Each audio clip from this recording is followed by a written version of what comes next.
Mtu anaweza kudanganya kwa maneno yake mwenyewe, ila sio macho, kwa sababu macho yako yanaongea ukweli.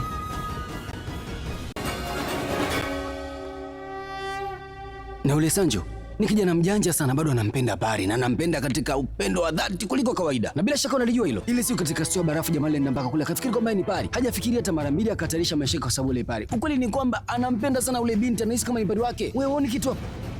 Sikutakiwa kabisa kufanya kitu kama hichi. Napitia wakati mgumu kwa ajili yangu, samahani sana. Hapana mwanangu, usiseme kitu kama hicho. Hutokea mara nyingi mwanangu.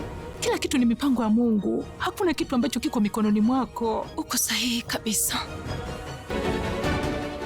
Uko sawa? Ndiyo, niko sawa. Samahani, nahitaji kuondoka.